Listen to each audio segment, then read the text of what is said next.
A very good morning to all my dear students, welcome to another class. हम पढ़ रहे हैं life processes और लास्ट क्लास में हमने फाउंडेशंस कवर किए थे न्यूट्रिशन एंड रेस्पिरेशन के। ऑफ कोर्स बहुत सारी डिटेल्स हम 11th के चैप्टर नंबर 16 और 17 में पढ़ेंगे, बिल्कुल बेसिक से हाई लेवल तक लेकर जाएंगे, नीट और एम्स के लेवल तक।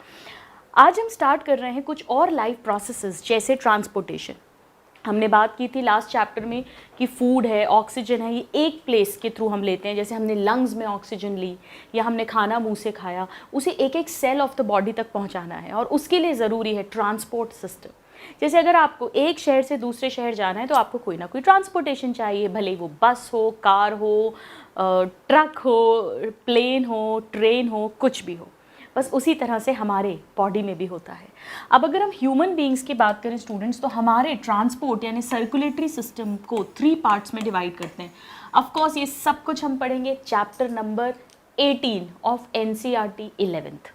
इसमें क्या क्या आता है देखिए। सबसे पहले ब्लड, क्योंकि ब्लड ही वो मीडियम है जिसके थ्रू सब्सटेंसेस का ट्रांसपोर्ट होगा। फिर आती हैं हार्ट, जो पंपिंग ऑर्गन है, पंप की तरह काम करेगा ताकि मोटर, टिल्लू मोटर की तरह जो ब्लड को पंप करेगा। And last but not the least blood vessels, जिनके अंदर ब्लड भरा हुआ जाएगा। So blood vessels, blood vessels जो हैं जिनमें ब्लड है वो 3 टाइप की होती है, समझिएगा। पहली artery, then vein and then capillary. Actually क्या होता है, बिल्कुल बेसिक समझाती हूँ, हालांकि हम 11th में भी इसे रिवाइज करेंगे। जैसे सपोज करिए स्टूडेंट्स, ये हार्ट है मान लीजिए हमारा, ठीक है, और ये कोई भी ऑर्गन है, किडनी हो सकता है, लिवर हो सकता है, कुछ भी, ठीक है, और यहाँ लंग्स होंगी। अब एक्चुअली क्या होता है कि जितने भी ऑर्गन्स हैं वहाँ से जब उनमें रेस्पिरेशन हो रहा है तो CO2 रिलीज़ हो रहा है। जब वो ग्लूकोज वगैरह को तोड़ रहे हैं, उसे ATP बना रहे हैं, तो CO2 रिलीज़ हो रहा है। वो CO2 इस ब्लड वेसल में डाल दिया गया। ऑफ कोर्स इसमें और भी ब्लड है, प्लाज्मा है, RBC है, WBC है, प्लेटलेट है, बट साथ में इसमें CO2 भी डाल दिया गया। ऐसे ब्लड को डीऑक्सीजिनेटेड ब्लड कहते हैं, यानी CO2 रिच ब्लड है। ऑक्सीजन तो होता है पर ज़्यादा CO2 है, तो डीऑक्सीजिनेटेड ब्लड, ठीक है। अब ये ब्लड वेसल जो है ये इस सारे ब्लड को हार्ट में लेके जाएगी। ये मैं बिल्कुल बेसिक समझा रही हूँ आपको, हार्ट में लेके जाएगी। अब एक बात समझो, मान लो ये ऑर्गन किडनी है, लिवर है, स्टमक है, गॉल ब्लैडर है, पैनक्रियाज है, सबसे इस तरह की वेसल्स निकलेंगी और सब मिल मिल के एक बड़ी सी वेसल बना लेंगी जो फाइनली हार्ट में जाएगा। आप सबको बेसिक आइडिया है प्रीवियस क्लासेस का, हमारे में 4 चेम्बर्स होते हैं। ये राइट साइड है, ये लेफ्ट साइड है, तो ये राइट एट्रियम है, यहाँ आ गया। अब इसके बाद ये सारा ब्लड राइट वेंट्रिकल में जाएगा, अभी भी ये डीऑक्सीजनेटेड ब्लड ही है।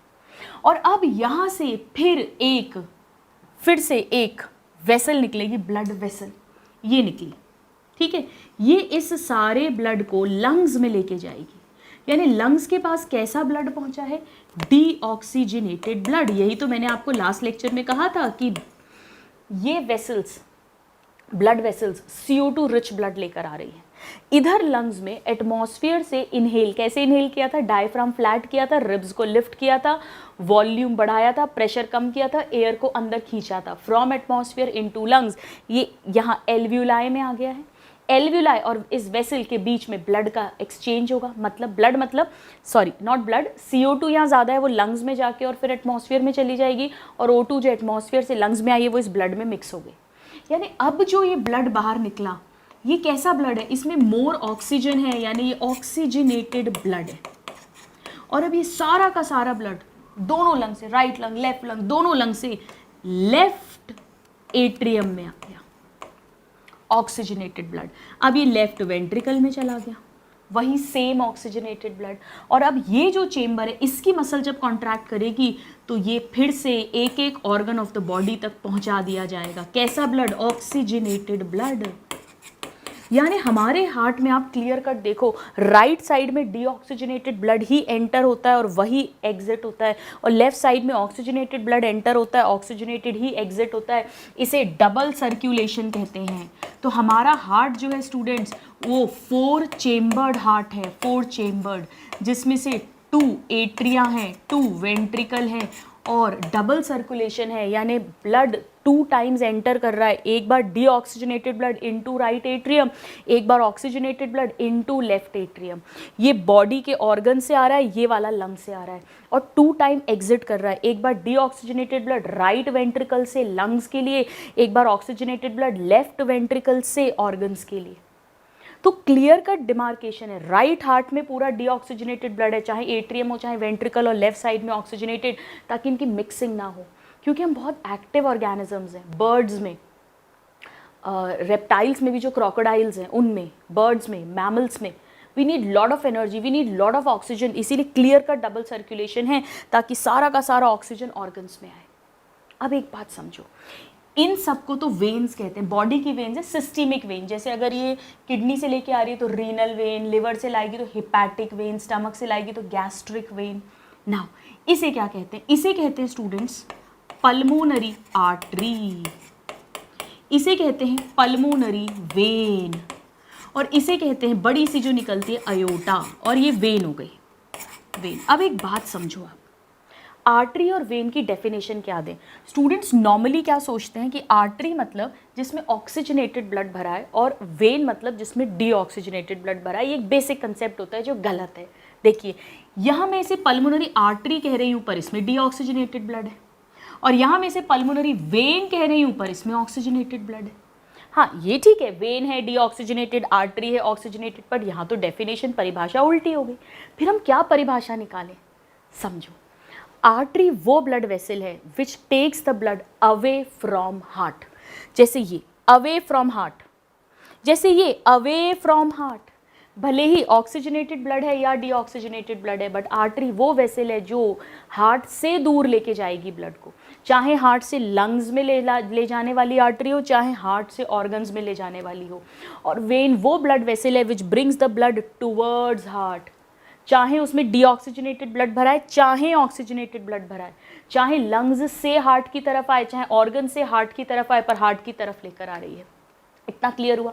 ये बेसिक डेफिनेशन है, नीट पर भी इस पे बेस्ड क्वेश्चंस आते हैं। अब एक्चुअली क्या होता है समझना, जैसे सपोज हार्ट से ये आर्टरी निकली, तो ये डायरेक्ट ऑर्गन पर नहीं पहुंचती, वहां जाने के बाद ये पतली पतली में डिवाइड होती है। इसे तो आर्टरी कहते हैं, इन्हें आर्टीरियोल्स कहते हैं, आर्टीरियोल्स। और छोटा छोटा डिवाइड कर गया, और फिर ये और डिवाइड करते हैं, और पतले पतले हो जाते हैं, तब इन्हें हम कैपिलरीज कहते हैं। एक्चुअली स्टूडेंट्स, सपोज करो ये टिश्यू है कोई, उसके सेल्स हैं ये, तो एक्चुअली जो एक्सचेंज होता है ना मटेरियल का, कभी भी ब्लड नहीं जाता। इसके अंदर मान लो अभी ग्लूकोज ज़्यादा है, O2 ज़्यादा है इस वाले ब्लड में, तो वो यहाँ आ जाएगा, यानी O2 न्यूट्रिएंट्स वो सब टिश्यू को दे दिए, सेल्स को दे दिए, और सेल्स का जो CO2 है, वेस्ट है, वो इसी कैपिलरी में डाल दिया जाता है। सब कुछ डिफ्यूजन के थ्रू, सिंपल डिफ्यूजन, जो चीज़ यहाँ ज़्यादा है वो यहाँ से यहाँ आ जाएगी, जो चीज़ यहाँ ज़्यादा है वो यहाँ से यहाँ आ जाएगी, सिंपल डिफ्यूजन से। कभी भी ब्लड एक्सचेंज नहीं होगा, ब्लड यहाँ से यहाँ नहीं आएगा, सिर्फ वो मटेरियल एक्सचेंज होता है। तो एक्चुअली एक्सचेंज कैपिलरी से होता है। पता है, मैं आपको पढ़ाऊंगी कि आर्टरी है, वेन है, ये सब 3 लेयर की दीवार होती है, इनमें मोटी दीवार होती है। कैपिलरी में सिंगल लेयर की दीवार होती है, सबसे पतली थिनेस्ट ब्लड वेसल है, और हम चाहते भी हैं क्योंकि यहीं से एक्चुअली एक्सचेंज ऑफ मटेरियल होना है, और अगर एक्सचेंज ऑफ मटेरियल होना है तो आप चाहोगे कि दीवार बहुत ही पतली हो, तो सिंगल लेयर एपिथेलियम होती है फ्लैट सेल्स की। अब ये कैपिलरीज मिलकर फिर बनाती हैं जिसे हम वेन्यूल कहते हैं, वेन्यूल, और वेन्यूल से फिर बनती है वेन जो टुवर्ड्स हार्ट ब्लड को लेकर जाती है, venules and then veins. Actually इस तरह का सिस्टम होता है। Alright, so this is about the blood vessels. Now veins में हम नहीं चाहते हैं कि बैक फ्लो हो, क्योंकि उसमें डीऑक्सीजनेटेड ब्लड भरा है। आप चाहोगे जब ये यहाँ जाए, या जब ये वाला ब्लड यहाँ आए तो इसी तरफ आए, इसी तरफ जाए, उल्टा ना जाए। इसीलिए वेन्स में किवाड़ होते हैं, डोर्स होते हैं, जिन्हें वैल्व्स कहते हैं। तो वी से वेन, वी से valves, they have valves. Valves क्या करते हैं? बैक फ्लो को रोकते हैं। मतलब जैसे मान लो ये एक वेन है, ये ब्लड ऊपर आ रहा है, यहाँ एक वैल्व है, जैसे ही ब्लड यहाँ आया ये ओपन हुआ तो ब्लड नीचे आगे चला गया, और अब ये बंद हो गया, तो अब ये वापस नहीं आएगा। जब आगे का हिस्सा कॉन्ट्रैक्ट करेगा, फिर थोड़ी देर बाद खुलेगा, फिर ब्लड ऐसे जाएगा। इसका एक और रीज़न है। आप कहोगे मैम आर्टरी में भी तो हम नहीं चाहते बैक फ्लो। आप सही कह रहे हो, पर आर्टरी के पीछे पंपिंग पावर है हार्ट का। देखो इस आर्टरी को देखो, आर्टरी की डेफिनेशन ये जो ब्लड को लेकर आ रही है फ्रॉम द हार्ट, यानी आर्टरी में बैकफ्लो का चांस बहुत कम होता है, क्योंकि आर्टरी में ब्लड कब आएगा, जब ये लेफ्ट वेंट्रिकल कॉन्ट्रैक्ट करेगा, और ये काफ़ी अच्छा मोटा थिक मस्कुलर चेम्बर है, तो जब ये प्रेशर से ब्लड डालेगा तो बैकफ्लो का चांस ना के बराबर है। ऐसे ही राइट वेंट्रिकल पंप करेगा तो ये वाली आर्टरी लेके जाएगी। पर वेन में ऐसा नहीं है, वेन तो ऑर्गन से या लंग्स से आ रही है, अदर ऑर्गन या लंग से, ये कोई पंपिंग ऑर्गन तो है नहीं, तो यहाँ बैकफ्लो का चांस ज़्यादा होता है। कंसेप्ट समझ में आया कि नहीं, फंडामेंटल समझ आया नहीं, मजे आए कि नहीं आए? सो this is about the blood vessel, right. अब हम देखते हैं थोड़ा सा अबाउट ब्लड। तो आप लोग चलो एक काम करते हैं, आगे बढ़ते हैं, मैं दूसरे उस पर दिखाती हूँ यहाँ क्या होगा। अब हम अपने हार्ट की अगर बात करें, ह्यूमन हार्ट की, तो हमारे में 4 चेम्बर्स हैं, जैसा मैंने बताया। सपोज ये 1 चेम्बर है, ये अनदर चेम्बर है, ठीक है, ये 3rd चेम्बर और ये 4th चेम्बर, राइट। अब ये है हमारा पूरा राइट एट्रियम, ये है लेफ्ट एट्रियम, ये है राइट वेंट्रिकल और ये है left ventricle. So right atrium, left atrium, right ventricle, left ventricle, सारी डिटेल में समझा चुकी हूँ। ऑफकोर्स यहाँ पे भी वैल्व्स होते हैं स्टूडेंट्स, ताकि जब एक बार यहाँ से यहाँ ब्लड आ जाए और अब जब ये कॉन्ट्रैक्ट करे तो बैक फ्लो ना हो। फिर इधर से ऐसी आर्टरी निकलती है, जैसे हमने पल्मोनरी आर्टरी अभी मैंने बनाया था, जो लंग्स की तरफ लेके जाएगी, तो यहाँ भी वैल्व होता है ताकि बैक फ्लो ना हो। फिर ये वैल्व होता है ताकि जब यहाँ से यहाँ ब्लड आए तो बैक फ्लो ना हो। और फिर इधर से निकलता है अयोटा, जो पूरी बॉडी में ब्लड लेके जाएगा, तो कहीं बैक फ्लो ना हो तो इधर पर भी वैल्व होता है। यानी हमारा हार्ट 4 चेम्बर्ड है, 2 एट्रिया 2 वेंट्रिकल। और सेम ऐसा ही हार्ट 4 चेम्बर्ड हार्ट बर्ड्स में होता है, मैमल्स में होता है और क्रोकोडाइल्स में होता है। हालांकि क्रोकोडाइल रेप्टाइल्स हैं, क्रोकोडाइल, क्योंकि हम नहीं चाहते कि हमारे हार्ट में ऑक्सीजनेटेड और डीऑक्सीजनेटेड ब्लड की मिक्सिंग हो, क्योंकि हम बहुत एडवांस्ड, बहुत एक्टिव एनिमल्स हैं, तो हम चाहते हैं कि हमारी टिश्यूज़ को ज़्यादा से ज़्यादा ऑक्सीजन मिले। लेकिन हमेशा से हार्ट ऐसा नहीं होता। फिशेज़ में क्या होता है समझाती हूँ, बेसिक, ज़्यादा डिटेल में नहीं जाऊँगी। फिशेज़ के हार्ट में 2 चेम्बर्स होते हैं, फिशेज़ में 2 चेम्बर्ड हार्ट है, 2 चेम्बर्ड हार्ट, यानी 1 एट्रियम और 1 वेंट्रिकल होता है, 1 एट्रियम प्लस 1 वेंट्रिकल। देन जब हम एम्फीबियंस में आते हैं, जैसे फ्रॉग या reptiles except crocodile, right, reptiles except crocodile, मगरमच्छ को छोड़ के, तो इनमें 3 चेम्बर्ड हार्ट होता है, 3 चेम्बर्ड, यानी दोनों एट्रिया के बीच में तो पार्टीशन बन जाता है, पर वेंट्रिकल एक ही है। और फिर रेप्टाइल, बर्ड्स और मैमल्स में 4 चेम्बर्ड हार्ट है। एक्चुअली इसका क्या मतलब है समझो। फिशेस में पता है क्या होता है, देखो, जैसे सपोज ये फिश का हार्ट है, इसमें 2 चेम्बर है, एट्रिया और वेंट्रिकल। अब एक ही चेम्बर है तो हम इसको कोई राइट या लेफ्ट नाम नहीं दे सकते। अब सपोज करो कि ये फिश है, ठीक है, फिश में ये ऑर्गन है, ऑर्गन में डीऑक्सीजनेटेड ब्लड, ऑर्गन में भाई रेस्पिरेशन हुआ, CO2 रिलीज हुई, वो CO2 ब्लड में डाली गई और वो ब्लड यहाँ आ गया एट्रिया में, है ना, ऐसे ही होगा।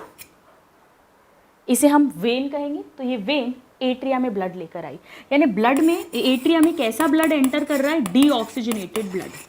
अब फिशेस में लंग्स नहीं होते, फिशेस में गिल्स होते हैं, तो यहाँ से लंग्स में नहीं जाएगा जैसे हमारे में लंग्स में जाता है, और लंग्स में O2 CO2 का एक्सचेंज हो जाता है एल्वियोलाई में। यहाँ ऐसा कुछ भी नहीं होगा, एज इट इज़ ये ब्लड वेंट्रिकल में आ गया और एज इट इज़ ये ब्लड बाहर आ गया। अब आप कहोगे मैम अगर ये बाहर आ गया तो ये तो अभी भी डीऑक्सीजनेटेड है, तो फिर ऑक्सीजन कहाँ मिली? अगर आप इसी को टिश्यू को पहुँचा दोगे तो टिश्यू को तो CO2 रिच ब्लड मिला, ऑक्सीजन मिली ही नहीं।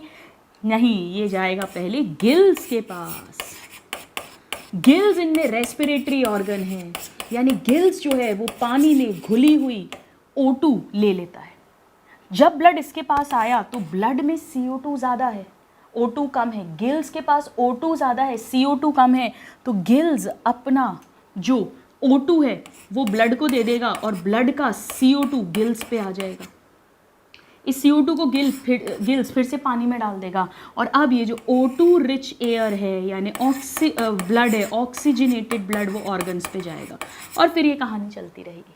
यानी फिशेस में अगर आप देखो तो हार्ट के अंदर एंटर भी डीऑक्सीजनेटेड ब्लड करता है, एग्जिट भी डीऑक्सीजनेटेड ब्लड करता है, इसीलिए फिशेस के हार्ट को वीनस हार्ट कहते हैं। हालांकि और भी चेम्बर्स होते हैं बट वो सब कुछ पढ़ाऊंगी आपको 11th क्लास में। नाउ फिशेस का जो हार्ट है उसमें एक बड़ी इंटरेस्टिंग बात है, अगर आप ध्यान से देखें, और वो ये है कि यहाँ पर एक ही बार हार्ट में ब्लड एंटर हो रहा है और एक ही बार एग्जिट हो रहा है। हमारी तरह 2 बार एंट्री नहीं है, एक बार यहाँ एक बार यहाँ, ऑर्गन से लंग से 2 बार एग्जिट, ऐसा नहीं है। 1 एंट्री एंड 1 एग्जिट, इसे सिंगल सर्कुलेशन कहते हैं। हार्ट में ब्लड एक ही बार सर्कुलेट हो रहा है। इतना क्लियर हुआ? चलो अब एम्फीबियन रेप्टाइल्स में क्या होता है आइए देखते हैं। यहाँ बना के शॉर्ट में बताती हूँ। यहाँ क्या होता है स्टूडेंट्स, अभी बस इतना समझ लो आप कि यहाँ पर एट्रियम तो 2 हैं बट वेंट्रिकल एक सिंगल है। तो हार्ट में 2 बार ब्लड आता है, एक बार ऑर्गन्स से राइट एट्रियम में आता है, ये डीऑक्सीजनेटेड ब्लड होगा, फिर वो ब्लड वेंट्रिकल में चला जाता है। वेंट्रिकल से अब फ्रॉग्स में या तो स्किन के थ्रू रेस्पिरेशन होता है या लंग्स भी बन जाते हैं, और रेप्टाइल्स में तो लंग्स के थ्रू ही होता है। तो वो सारा ब्लड लंग्स में जाता है, वहाँ O2 CO2 एक्सचेंज होता है, और फिर ऑक्सीजनेटेड ब्लड जो है फ्रॉम लंग्स वो एक बार फिर से हार्ट के अंदर आता है, लंग्स से या स्किन से, जो भी रेस्पिरेटरी ऑर्गन है वहाँ से, और फिर वो भी इसी वेंट्रिकल में आता है। यानी बेसिकली हर वक्त वेंट्रिकल में कैसा ब्लड है? मिक्स्ड ब्लड है, मिक्स्ड ब्लड। तो अगर आप ध्यान से देखें तो 3 चेम्बर्ड हार्ट के अंदर ब्लड आ 2 बार रहा है, एक बार लंग्स या स्किन से ऑक्सीजनेटेड ब्लड, एक बार ऑर्गन्स से डीऑक्सीजनेटेड ब्लड, लेकिन एग्जिट एक ही बार होता है, ये पूरा मिक्स्ड ब्लड। तो 2 times entry 2 time exit double circulation, 1 time entry 1 time exit single circulation, और इसे हम कहेंगे, क्या कह सकते हैं इसे हम? Incomplete double circulation. पूरी तरह डबल बना नहीं है but incomplete double. Of course fishes के कंपैरिजन में ये हार्ट बेटर ब्लड पहुंचाएगा टिश्यूज़ को, क्योंकि ये मिक्स्ड ब्लड है। यहाँ तो हार्ट से डीऑक्सीजनेटेड निकल रहा है, पर बेस्ट तो ये वाला होगा। तो धीरे धीरे ऐसे समय के साथ विकास हुआ, मछलियों से, फिशेस से उभयचर और सरीसृप यानी एम्फीबियन रेप्टाइल्स बने, उसमें फिर क्रोकोडाइल बना, फिर रेप्टाइल से एक तरफ बर्ड्स बने, मैमल्स बने। तो हार्ट भी आप देख रहे हो 2 chambered single circulation, 3 chambered incomplete double circulation, 4 chambered double circulation, इस तरह से हार्ट का विकास हुआ। Is it all very clear? मुझे सोचकर बताओ, इन 4 चेम्बर में से सबसे बड़ा चेम्बर कौन सा होना चाहिए? सबसे मोटी दीवार किसकी होनी चाहिए? सोचो। देखो, इसकी मसल्स को इतना प्रेशर लगाना है कि ब्लड यहाँ से यहाँ आ जाए, इसको भी इतना लगाना है कि ब्लड यहाँ से यहाँ आ जाए, पर इसकी मसल को कितना लगाना है कि यहाँ से ब्लड लंग्स तक पहुँचे। तो लंग्स तो पास में ही है हार्ट के, पर इसको कितना लगाना है कि पूरी बॉडी में पहुँचे। तो सोचो अब कौन सा होगा थिकेस्ट?